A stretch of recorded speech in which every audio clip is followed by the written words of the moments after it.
Never leave both these canes and just go, oh, okay, 2 buds, I'm gonna leave one on this one and one on this one. No, you never do that, unless it's absolutely the last resort from having nothing. But you would just select one, cut it off, and leave 2, okay? So a lot of times each position may have 3 or 4 shoots, and you're removing all but one of them and cutting that one down to 1, 2, or 3 buds. That's it. And then you're moving on to the next one. All right, this one, it's pretty crowded right here. So I have an option. Do I keep both of these spurs and just say, I need the buds, and I'm probably gonna have to pull shoots, or can I remove one of these and keep the other? It just depends. In this case, what do you think is the best option? We've got one here that's crept up pretty high, and we have a healthy cane down here. What do you think? Restart? I would think send one out. We could cut this off completely, and this will be 1, 2, and then trim that lateral off, and now we have a spur back down, but it's healthy. You don't always want to come back down if you've got really poor growth. If you've got really healthy growth, that might be just a couple inches high. So there can be multiple right answers when you prune. And we move on again. This one, we don't have many options. I could totally cut this off, and there are some basil buds, but they may pop, they may not. They may pop, they'll have no fruit though, because those buds are located on old wood. Now the following year, when you have canes, they should be fruitful. But in this case, I'm just gonna leave this one, and I'm just gonna leave one bud, okay? And it's right here. You can see some other buds, but they're right at that juncture where the old wood meets the new wood. So they're basil buds, they're non-count buds. Okay, move on to this one. This one's pretty high, but I don't really have any alternative. And so I'm gonna keep 2 buds on it, 1, 2, cut it. It's about pencil. Now hopefully this year maybe a new shoot will grow from the base here, and then next pruning season I can cut it back and let that new one like we did here. Does that make sense?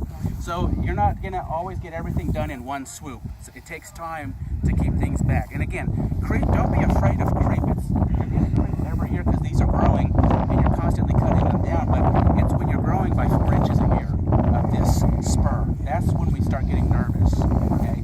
This spur here is gonna be very weak. When it holds 4 clusters, there's a good chance over time that might even just snap off. So we want to keep things as close as possible to the cordon, but also your trellis height, right? Another one, this is dead. You can tell it's dead. When you look and see what's alive, make a cut and it's green, okay? It's alive. This one is not, it's tan, it's dead. Always remove the dead wood, okay? Even if everything was dead at that position, remove it. Another thing is if you see those mummies like this, the rachis, which is the stem part of the cluster, you got to get it out of the vineyard. This is loaded with spores, and those, mainly black rot, and those spores can overwinter on dead material for 5 or more years. And so if you leave it there, if you throw it on the ground, at least if you throw it on the ground, the spores are having to travel up. But if you're leaving them where the fruit's going to be, they're just going to hop right on over to the fruit immediately.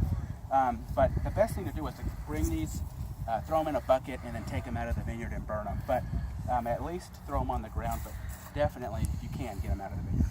All right, here's Jane came up with a really good way when you're taking out small things. These people from A&M told us we have to remove all the pruning wood from the vineyard. Reality is you're going to get most of the big stuff, but this little bit here, don't worry, don't waste your time. You got enough to worry about.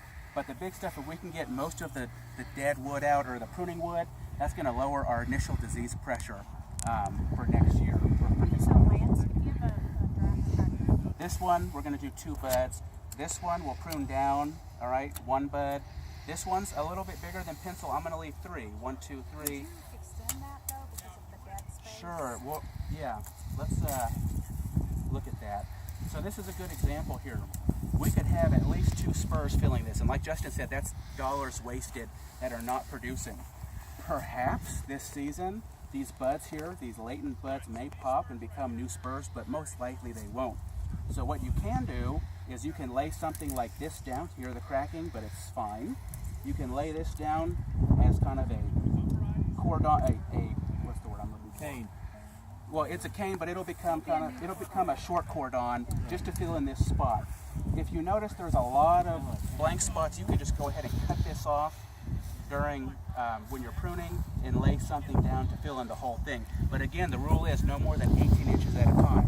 I don't care if you've got a cane that's 5 foot and you can lay it all down and redo. That's too much at once. So 18 inches is the maximum. But once you lay this down and you've got 18 inches, you can take that bud at the end that's become a new shoot and lay it down again and pinch off that shoot tip. So you don't have to wait till next year to do it. But we don't want to put all our corn down at